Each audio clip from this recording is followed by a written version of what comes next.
I now give the floor to India for exercise of right of reply. India, you have the floor. Mr. President, I take the floor to exercise India's right of reply to the statement made by the Prime Minister of Pakistan.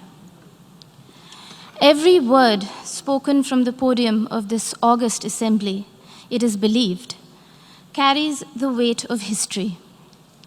Unfortunately, what we heard today from Prime Minister Imran Khan of Pakistan was a callous portrayal of the world in binary terms. Us versus them, rich versus poor, north versus south, developed versus developing, Muslims versus others. A script that fosters divisiveness at the United Nations, attempts to sharpen differences and stir up hatred are, simply put, hate speech.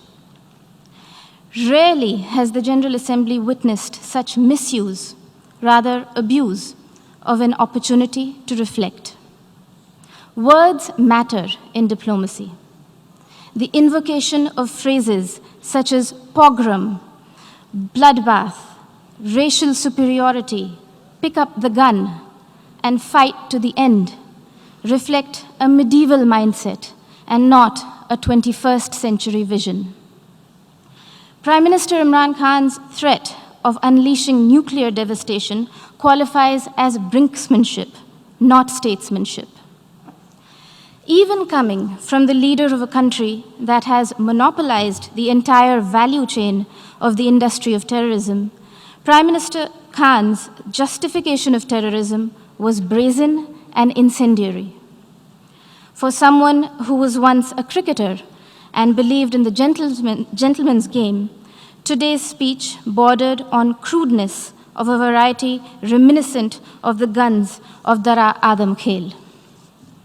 Mr. President, now that Prime Minister Imran Khan has invited UN observers to Pakistan to verify that there are no militant organizations in Pakistan, the world will hold him to that promise. Here are a few questions that Pakistan can respond to as a precursor to the proposed verification.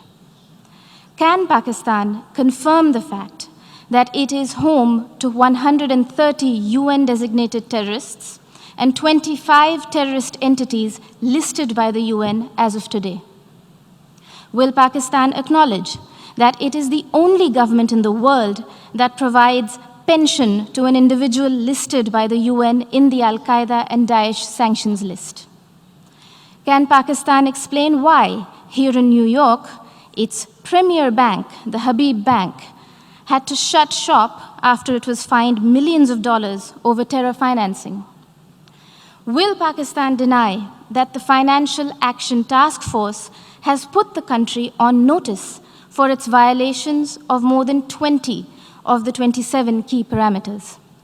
And finally, would Prime Minister Khan deny to the city of New York that he was an open defender of Osama bin Laden?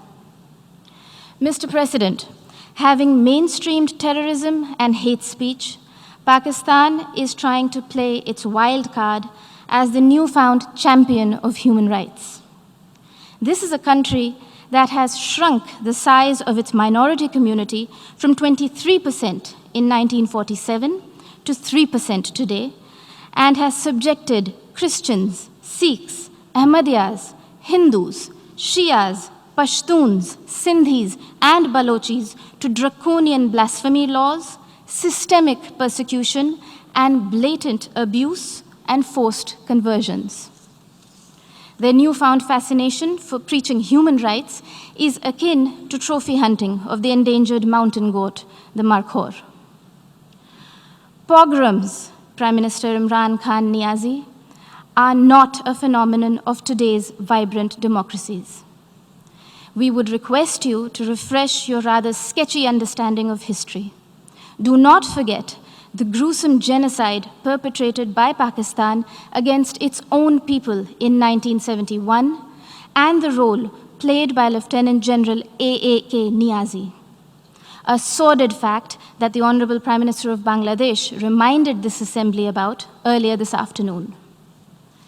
Mr. President, Pakistan's virulent reaction to the removal of an outdated and temporary provision that was hindering development and integration of the Indian state of Jammu and Kashmir stems from the fact that those who thrive on conflict never welcome the ray of peace.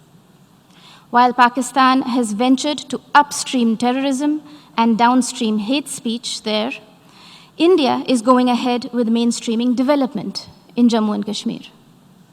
The mainstreaming of Jammu and Kashmir, as well as Ladakh, in India's thriving and vibrant democracy with a millennia-old heritage of diversity, pluralism, and tolerance is well and truly underway, irreversibly so. The citizens of India do not need anyone else to speak on their behalf, least of all those who have built an industry of terrorism from the ideology of hate. I thank you, Mr. President.